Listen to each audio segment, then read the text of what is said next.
Yankee Irving is a 10-year-old boy who really loves baseball. He knows everything about past national matches, and he's even named after the New York Yankees, his favorite team. However, despite all his baseball knowledge, none of his friends want him on their team because he can't hit the ball. They make fun of him and kick him out. Yankee tries to practice with a broom, but he's not good at it. One day, he accidentally hits an old car with the broom and finds an old baseball hidden under it. This baseball reminds him of himself, feeling unwanted. Yankee wishes to be like Babe Ruth, the famous baseball player in his prime. But there's a problem. An evil guy named Napoleon Cross, who manages the Chicago Cubs, wants to take away Babe Ruth's legendary bat, Darlin, believing it's the source of his strength. Napoleon wants the Cubs to beat Ruth. Back at home, Yankee's mom is cooking dinner, and his dad, who works night shifts, isn't around much. Yankee is upset and rips down all his baseball posters, deciding he doesn't want to play anymore after the humiliation he faced. Suddenly, he hears a knocking sound and finds the old baseball moving by itself. It can even talk.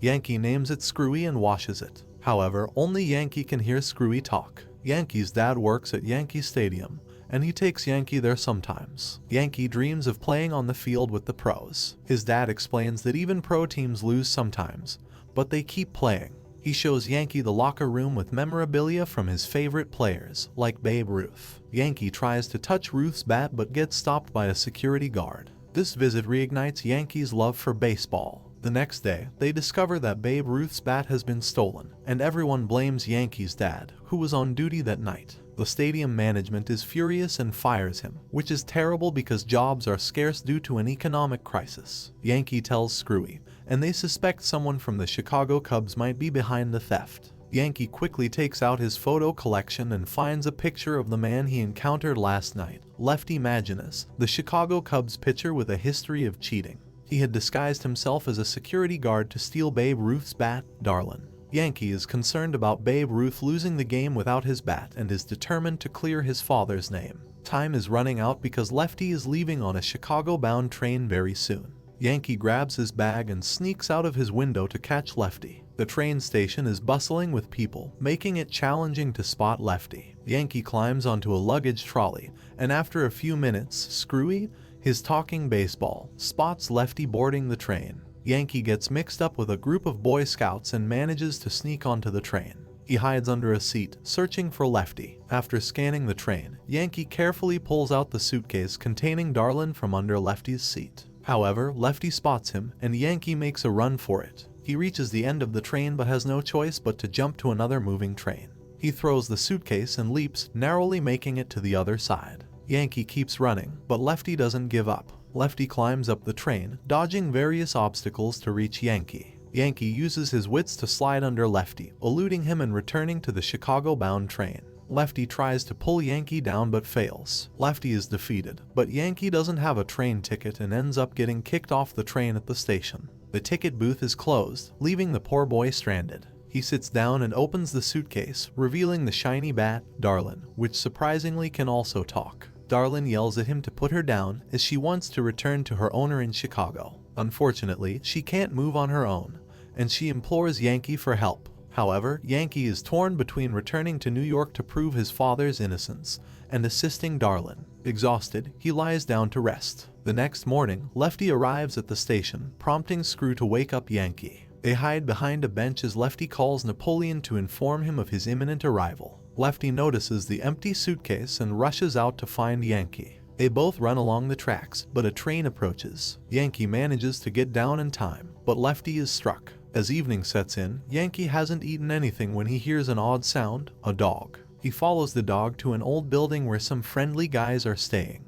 These men, who have lost their jobs, are also big baseball fans. They hear about Babe Ruth's poor performance in the game on the radio, and Yankee blames himself. He starts contemplating going to Chicago. Suddenly, they hear a train whistle, and the men rush to catch it to New York. Unfortunately, Yankee is left behind. He has made up his mind to go to Chicago and return Babe Ruth's bat. The next morning, Yankee reaches a town and begins searching for food. He places his belongings down and climbs an apple tree. Suddenly, a group of stray kids approach and grab Screwy, refusing to return the ball. They start attacking Yankee, but a girl named Marty rushes in to help. She's skilled at throwing and uses rotten apples to deter the kids. Marty also gives Yankee some tips on dodging, and together they fend off the stray kids. Marty is friendly and invites Yankee to her home. She learned her throwing skills from her father, Lonnie Brewster, who plays for the Cincinnati Tigers and is considered a star pitcher. Yankee is thrilled to meet the great player's family and shares the story of Darlin with Marty. Marty writes a note for her dad, Lonnie, who happens to be traveling to Chicago with his team. They offer to help Yankee. Suddenly, the doorbell rings and it's Lefty, who falsely introduces himself as Yankee's father. He tries to capture Yankee, but the young boy escapes through a window and runs away. Lefty mocks Yankee's father and calls him useless, but Yankee manages to knock down Lefty. He then continues his journey to meet Lonnie, traveling through various places and hitching rides to reach his destination. Meanwhile, his worried parents search for him everywhere and seek help from the police. Yankee has been wandering without food or rest and misses his family greatly. As night falls and the clouds rumble with thunder, Yankee seeks shelter under a bridge to avoid the rain. He sits in a corner and begins to cry. Darlin empathizes with him and expresses gratitude for saving her. She believes Yankee is like a younger version of Babe Ruth. Encouraged by her words, Yankee presses forward. He eventually meets Lonnie and delivers Marty's letter. Lonnie allows Yankee to ride on their bus, and they all head towards Chicago. Along the way, the Cincinnati Tigers teach Yankee some impressive swinging techniques and help him practice. They arrive in Chicago at night, and Lonnie drops Yankee off at the hotel where Ruth is staying.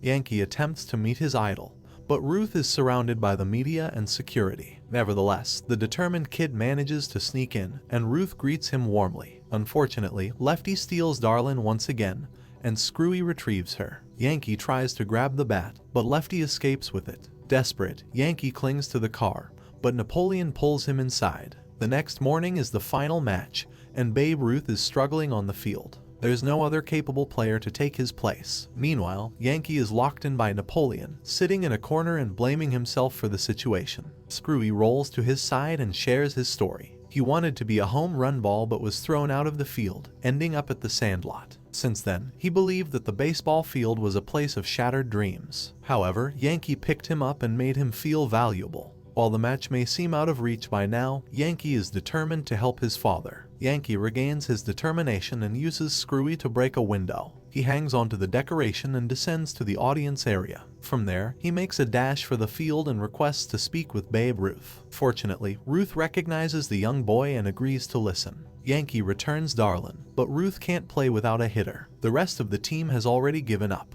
However, Ruth spots Yankee standing on the field and decides to give him a chance. After all, a boy who managed to bring Darlin to Chicago on his own can do anything. Ruth understands that it's not just the bat but the person wielding it that wins the game. Lefty takes Screwy as the baseball, and Yankee misses the first two shots. Then, he sees his parents and Marty, who have reached the field to support him. Fueled by their encouragement, Yankee gets into top form. He recalls all the tips and tricks he learned on his journey and gives it his all. The ball is thrown high into the sky, and Yankee races for the score. He skillfully dodges all the players and slides over Lefty to complete a home run. The crowd cheers as Yankee achieves his dream of playing in the World Championship. Screwy finally gets to be the home run ball. The New York Yankees win the match, and everyone joins in the celebration parade. Thanks for watching. Please like and subscribe for more interesting movies.